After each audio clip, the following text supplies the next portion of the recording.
आज हम बात करेंगे फाइनेंशियल प्लानिंग के बारे में उन लोगों के लिए जिन्होंने अभी अभी स्टार्ट किया। दोस्तों, अगर आपने अभी अभी कमाना स्टार्ट किया या फिर सेविंग्स के बारे में, इन्वेस्टमेंट के बारे में सोच रहे हैं, तो ये वीडियो आपके लिए। हालांकि मैं कोई सेबी रजिस्टर्ड एडवाइजर नहीं हूं, लेकिन फिर भी जितनी मेरी समझ है, जितना मेरा एक्सपीरियंस है, उस हिसाब से एक बेसिक लेवल पे फाइनेंशियल प्लानिंग कैसे की जा सकती है वो बताएंगे। क्योंकि बहुत बार मैंने ऐसा देखा है, जब आप अर्ली स्टार्ट करते हो, आपके जेब में नया नया पैसा आता है, अकाउंट में पैसे आने लगते हैं लगातार, तब आपको ना पता नहीं होता है सेविंग्स के बारे में, इन्वेस्टमेंट के बारे में। हम अक्सर एक इन्वेस्टमेंट के बारे में तब सोचते हैं जब 4-5 साल 6 साल नौकरी को हो जाते हैं, खूब सारा पैसा इधर उधर हो चुका होता है, तब हमें लगता है अरे यार SIP करा लेता, अरे यार इक्विटी में डाल देता पैसा, अरे यार ये PPF करा लेता, FD करा लेता। ये सब हम सोचते नहीं है शुरुआती दिनों में।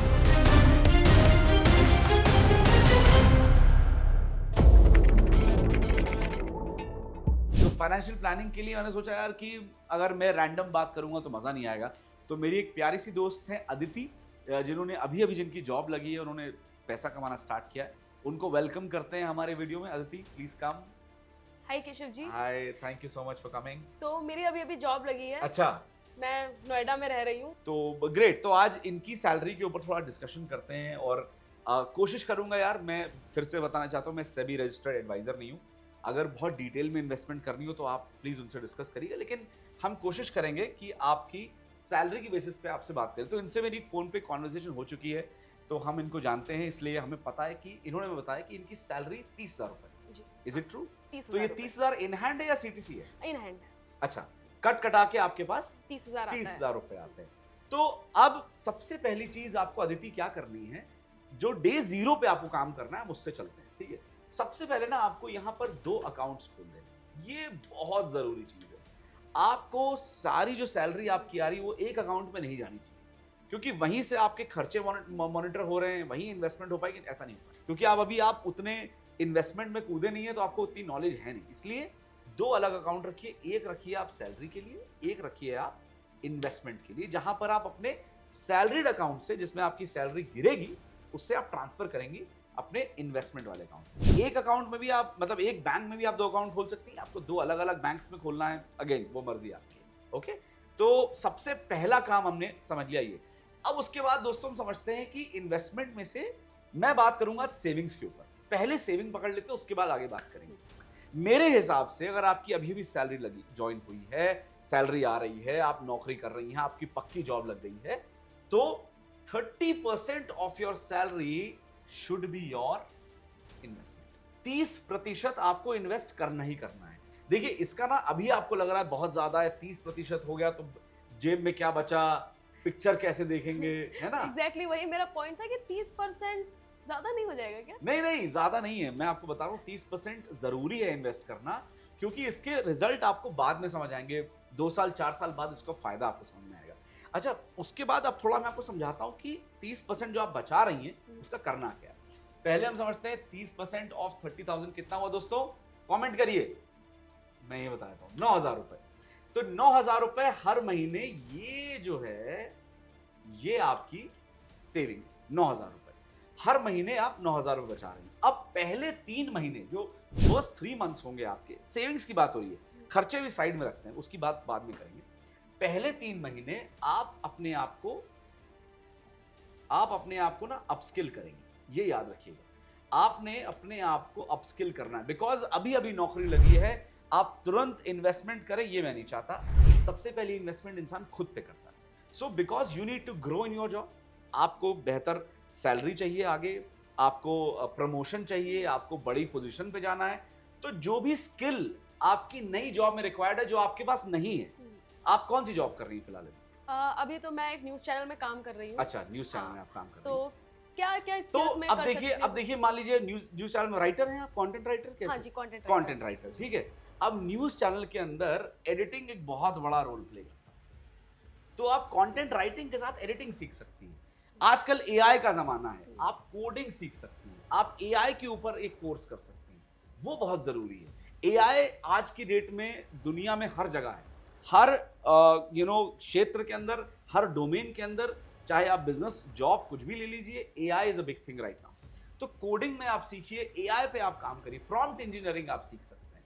Again a very important thing I want to mention here, आप प्रॉम्प्ट इंजीनियरिंग आप लिख लीजिएगा, प्रॉम्प्ट इंजीनियरिंग आप जरूर करिए, क्योंकि उसमें आपको प्रॉम्प्ट देना आएगा, चैट जीपीटी और परप्लेक्सिटी, है ना, जेमिनाई, इसको आएगा। थोड़ा सा पर्सनालिटी पे मैं कहूंगा इंसान को पैसा लगाना चाहिए, विच इज वाई से अपस्किल बहुत इंपॉर्टेंट है, खासकर जब आप उस उम्र में हैं जहां आपकी नई नई जॉब लगी है। अब टारगेट क्या है, 3 से 6 महीने में अब हमारे एक्सपेंसेस हैं, इस पे हम बात कर लेते हैं। खर्चों के बारे में अभी तक हमने बात ही नहीं करी, राइट? तो एक बार हम यहां पर खर्चों के बारे में, एक्सपेंसेस के बारे में दोस्तों बात करेंगे, ठीक है? अब सबसे पहले आप बताइए कि एक्सपेंसेस मैंने मोटा मोटा 15,000 रुपए लिखा है यहाँ पे, जिसमें रेंट है, ट्रैवल है, फूड है, पर्सनल एक्सपेंसेस और मेडिकल है। आप नोएडा में कहाँ पे रहती, पीजी में रहती है? हाँ, पीजी में रहती हूँ। करेक्ट। कितना रुपए पीजी खर्चा? 7,000 रुपए। 7,000 में खाना इंक्लूड? खाना हाँ इंक्लूड है, पर पीजी का खाना तो आप जानते हैं, अरे तो यार, थोड़ा बहुत बाहर से हो जाता है। यार वो पीजी ना याद दिलाओ गुरु, बड़ा थोड़ा बहुत हो वही जाता है। वही दाल चल रही सुबह, वही चल रही शाम को गुरु, बहुत मसला है, हम समझ रहे हैं। और नोएडा में तो वैसे ही हम जानते हैं। ओके, सो रेंट आप पकड़ लिए 7,000 रुपए, फिर ट्रैवल है, फूड है, तो मोटा मोटा 15,000 रुपए का एक एक्सपेंस आप लेके चलिए, आपका होगा ही होगा। आपका अनुमान एकदम सटीक है। सही बैठ रहा है एकदम। देखिए यार, ऐसी वही मुझे लगा कि थोड़ा बहुत मेरा भी एक्सपीरियंस है, तो हमने कहा बताया जाए। तो अच्छा, इसके साथ साथ आपके 6 महीने के जो एक्सपेंसेस हो गए वो हो गए 90,000 रुपए। ये मैं क्यों आपसे पूछ रहा हूं, क्योंकि हम फ्यूचर प्लानिंग यहां से तय करेंगे। हमारे जो खर्चे होते हैं उससे हम प्लान करते हैं हमारा फ्यूचर क्या दिखेगा। अब हम 90,000 रुपए का जुगाड़ कैसे करेंगे, हमें उस पर ध्यान देना है। तो 9,000 रुपए अगर आप मंथली सेविंग कर रहे हैं, इन केस पहले 3 महीने के बाद की बात कर रहा हूं, 3 to 6 मंथ्स अगर आप कर रहे हैं, तो याद रखिएगा यहां पर 9,000 रुपए के हिसाब से आप 10 महीने में, यहां लिखा हुआ मैंने बड़ा बड़ा, ये 10 महीने के अंदर आप 90,000 रुपए कर सकते हैं, ठीक है? तो ये आपका 3 महीने से लेके जो आगे का महीने 10 महीने हैं, वो आप प्लानिंग करेंगे अपनी सेविंग के बारे में, राइट? ठीक है, इसके बाद आगे बढ़ते हैं। अब देखिए, मैंने पहले ही लिख लिया यार, कोई बोलना नहीं, आई am not a SEBI registered person, तो अपने एक्सपीरियंस से मैं शेयर कर रहा हूं। आपको पसंद आए तो जरूर मुझे कमेंट बताइए, कहीं पे मैं गलत हूं तो भी बता दो यार। We are open to learn, हम लोग सीखने के लिए तैयार है, कोई दिक्कत नहीं। अच्छा, यहां पर एक थोड़ी प्रैक्टिकल एलोकेशन मैं बताना चाहता हूं। अगर आप कहीं पैसे इन्वेस्ट करते हैं तो कहां करते हैं, ठीक है? सबसे पहले इक्विटी एसआईपीज में 5,000 रुपए डाल सकते हैं आप। 2-3 एसआईपी ले सकती हैं, लार्ज, मिड, स्मॉल कैप, मर्जी आपकी, लार्ज कैप लेना है, मिड कैप लेना है, स्मॉल कैप लेना है। लॉन्ग टर्म, शॉर्ट टर्म के हिसाब से आप देख लीजिए कितना पैसा आपको लिक्विड में चाहिए, कितना पैसा आप लॉन्ग टर्म डालना चाहते हैं। वो थोड़ा सा अगेन किसी एडवाइजर की हेल्प लेनी है, ले लो मेरे हिसाब से, बट इसके बारे में सोचो। मेरा पॉइंट यहां पे लाने का यहां पर सिर्फ ये है कि लोग इसके बारे में अर्ली सोचते नहीं, कहां इन्वेस्ट करना है। तो आप स्टार्ट थिंकिंग। बहुत सारे लोग आपको लिंक्डइन पे मिल जाएंगे जो हेल्प कर देंगे, इंस्टाग्राम पे मिल जाएंगे, उनसे मैसेज कर दो, उनसे पूछो सर मेरी ये इनकम है, सोच रही हूँ, बताइए आप कहाँ हैं। तो जिस पे ट्रस्ट हो आपको, जिसको लगता है कि आप सोचते हो हाँ यार ये आदमी कायदे का है, ये मैडम कायदे की है, इनकी बात मान जाए, उनको मान जाए, ठीक है? इसके बाद पीपीएफ, अगेन अर्ली इन्वेस्टमेंट के लिए मेरे हिसाब से बहुत जरूरी है, विच इज दिस पीपीएफ। 1,000 रुपए डालिए, 7.1% का आपको इस पे पर एनम इंटरेस्ट मिलेगा, बढ़िया इंटरेस्ट मिलेगा। आप ये डाल के भूल जाओ, 1,000 रुपए आपके यहां जा रहे हैं, ठीक है? उसके बाद एनपीएस में आप डाल सकते हो पैसे, 1,000 रुपए एनपीएस में डाल दो, इसमें आपको टैक्स बेनिफिट भी मिलेगा, है ना? वो भी हम आपको बता दें, अच्छा खासा टैक्स बेनिफिट आपको इसके अंदर मिलता है अगर आप एनपीएस में डालते हैं। जो आपके टीडीएस कट रहा है उसमें मदद मिलेगी आपको, बढ़िया इन्वेस्टमेंट है। टीडीएस में भी फायदा हो गया, इन्वेस्टमेंट भी होगी, तो it's a good thing. Plus very important, health and term insurance. अक्सर मेडिकल पे लोग ध्यान नहीं देते, health insurance is a must है। आज के दिन में कोविड के बाद दुनिया देख रही है, अदिति आपको पता ही है ना, कितनी बीमारियां। अभी ये फिलहाल कोई बीमारी आपको जैसे दिक्कत तो नहीं? अरे मुझे नहीं है, लेकिन मेरे फादर के साथ हो चुका है ये। अच्छा, क्या हेल्थ हुआ? इंश्योरेंस नहीं था उनके पास, हाँ। और उनको वही स्टोन हो गया था, तो 3 लाख का बिल तैयार कर दिया। अरे वो तो हॉस्पिटल जाओ छोड़ते नहीं गुरु, ये तो बात तो है। ये हेल्थ इंश्योरेंस आप बता रहे हैं, तो मैं तो अभी से ही ले लूंगी। बिल्कुल सही बात है ना, ये बिल्कुल हेल्थ आपने भी ले सही लो चीज और टर्म भी बताई ले है। लो। बिल्कुल क्या होता है अपने लव्ड वंस के लिए, आप कुछ हो जाए आपके पीछे, अभी तो चलो कोई जिम्मेदारी नहीं आपके ऊपर, बिल्कुल। आप तो फ्री हैं एक तरीके से, आपको घर पे पैसे नहीं देने, आपकी शादी नहीं है, ऐसा कोई दिक्कत वाली बात नहीं, कोई बच्चा नहीं है, तो बट स्टिल टर्म इंश्योरेंस भी ले लेना मेरे हिसाब से बुरी बात नहीं है। 1,000 रुपए आप इसमें यहां पर इन्वेस्ट कर सकती हैं, ठीक है? तो इस तरह से हमने एक प्रैक्टिकल एलोकेशन यहां पे कर दिया है। इक्विटी एसआईपीज में आपने पैसे डाले, PPF, NPS for tax benefit and health और टर्म इंश्योरेंस में भी आपको टैक्स बेनिफिट मिल जाएगा, मेडिकल का भी टैक्स बेनिफिट मिलता है। ठीक आपने तो मेरी थोड़ी सी सैलरी में ना कितनी सारी चीजें बता दी, और मैं सोच रही थी कि अरे भैया कहाँ से देख मैं कहाँ इन्वेस्ट करूँ, क्या करूँ। हमें यही लगता है कि इतना छोटी परेशान था दिमाग। अरे होता है, क्योंकि मैं गुजर चुका हूं ना। अब कुछ हाई वैल्यू टिप्स आपको बताता हूं। सबसे पहले स्वीप, ऑटो स्वीप एफडीज, मतलब आपका सिंपल इसमें यह है कि आप एफडीज में ऑटो स्वीप कर सकती है, जिससे क्या होता है कि जो भी आपने पैसा लगाया उस पे रिटर्न्स हाई होते रहते हैं, वो आपको क्वार्टर टू क्वार्टर चेक करना होता है। और सबसे अच्छी बात यह है कि इसमें आपका इमीडिएट पैसा मिल सकता है, तो लिक्विड मनी की तरह काम करता है। आप एफडी तुरंत तोड़वा के अपने पैसे भी ले सकती है, तो रिटर्न्स भी आपको हाई मिल गए, प्लस आपका पैसा जब आपको चाहिए तब मिल भी सकता है, विच इज गुड थिंग। ठीक है, use STP, systematic transfer plan, ये बहुत जरूरी है। अपना पैसा लिक्विड मनी जब आपको लगे आप इक्विटी में ट्रांसफर कर सकते हैं विथ टाइम। जब जब आपको लगे कि इक्विटी में ट्रांसफर करना है, लंबे समय के लिए वो ट्रांसफर करना है, तो आप सिस्टमैटिक ट्रांसफर प्लान रखिए। एक इक्विटी एक एसआईपी में मेरे हिसाब से स्टिक मत रहिए।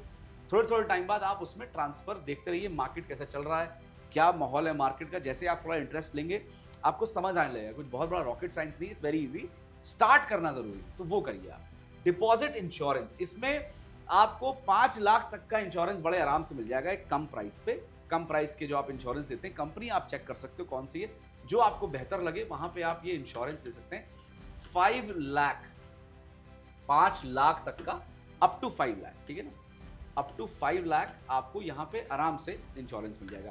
पीपीएफ एनपीएस, ये सबसे जरूरी क्यों है? क्योंकि ये गवर्नमेंट बैक्ड होते हैं, आपको इसमें टैक्स बेनिफिट भी मिलता है, और उसके साथ साथ आपको ट्रस्ट मिल गया कि मेरा पैसा यहाँ पर सेफ है, सुरक्षित है। So again this is also very important.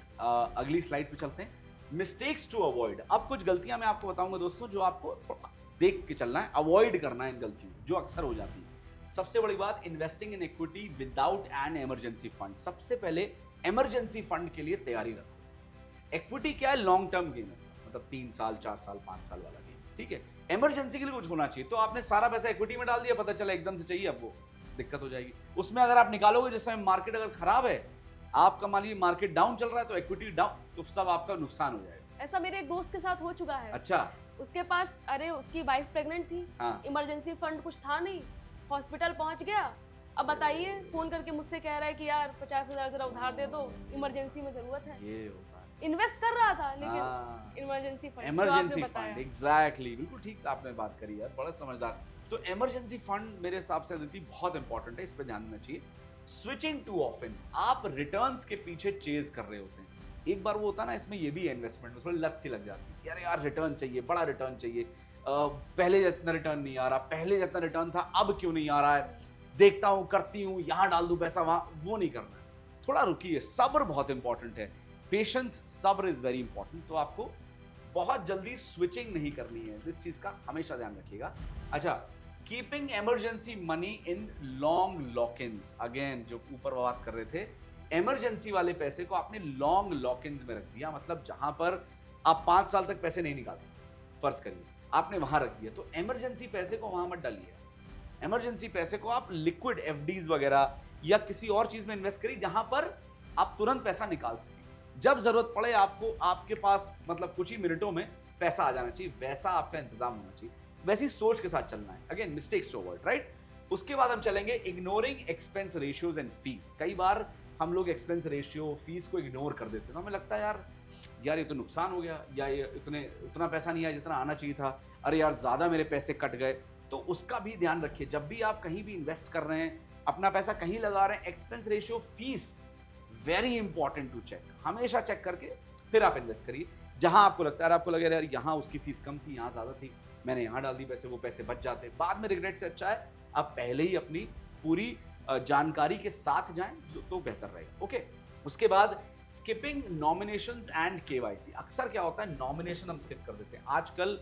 You never know, you know आपकी जिंदगी कितनी है किसी को नहीं पता। कोविड के बाद तो आजकल माहौल ऐसा है, बोलना नहीं चाहिए पर लोग बैठे बैठे लोगों को हार्ट अटैक आ रहे हैं, young kids are getting heart attacks like anything.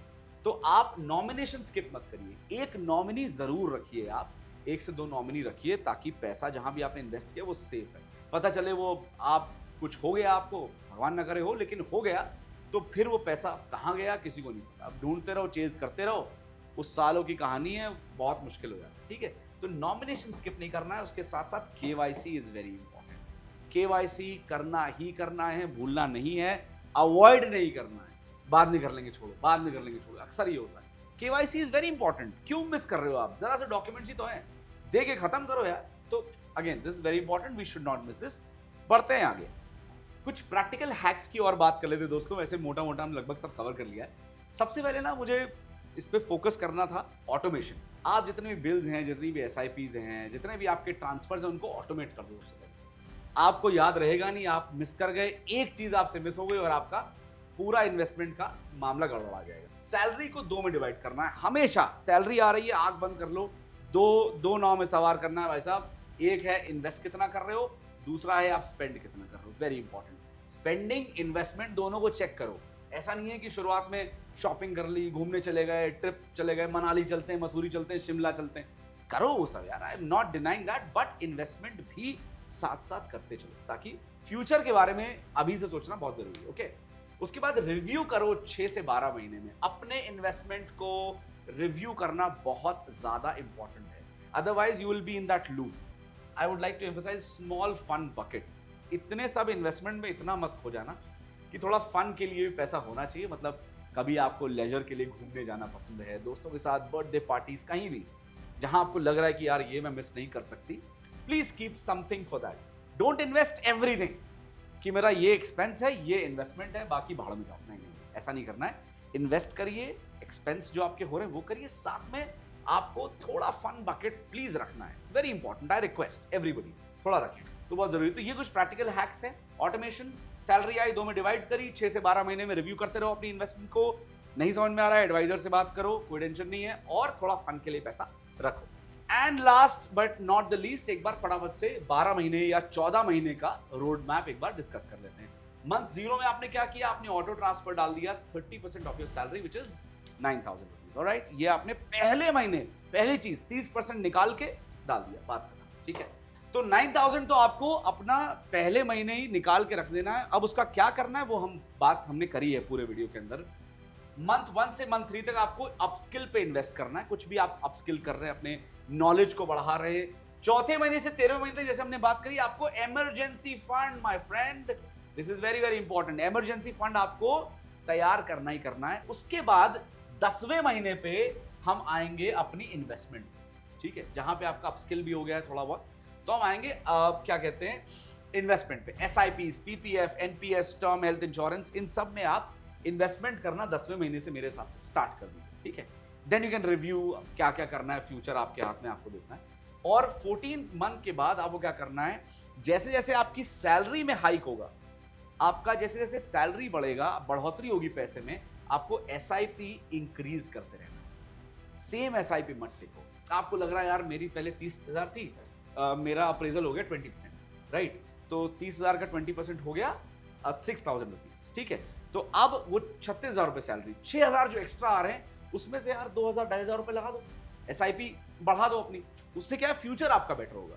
सो तो ये सारी चीजें जो आपको मोटी मोटी ध्यान रखनी है। That's it. मुझे लगता है, होप आपको समझ में आ गया हो क्या रोड मैप है, क्लियर। बिल्कुल, और इतना सारा इन्वेस्टमेंट देके ना मेरी मम्मी तो आज खुश हो जाएंगी कि चलो यार, सैलरी आ रही है, समझदार है, हाँ, ऐसा तो अब नहीं। मतलब कुछ बचा भी रही है इस उम्र से। ग्रेट। तो आप भी कमेंट करके बताइए कि आपका इन्वेस्टमेंट प्लान क्या होता है। नया वीडियो आप किसी और चीज पे चाहते हैं तो प्लीज हमें बताइए, हम जरूर उस पर वीडियो बनाएंगे। बट ये फाइनेंशियल प्लानिंग की जो हम बात कर रहे थे, आई होप ये आपको समझ आया हो, पसंद आया हो। इस फाइनेंशियल प्लानिंग में आप कोई डाउट आपको लगा है, आप कमेंट करके वो भी हमसे पूछ सकते हैं। Again I am telling you, I am not a SEBI registered adviser, but still अपनी समझ से जो मैंने किया है अपनी लाइफ में वो आपसे शेयर कर रहा हूं, ताकि कुछ आपके काम आ पाए। और अदिति को बहुत बहुत थैंक यू।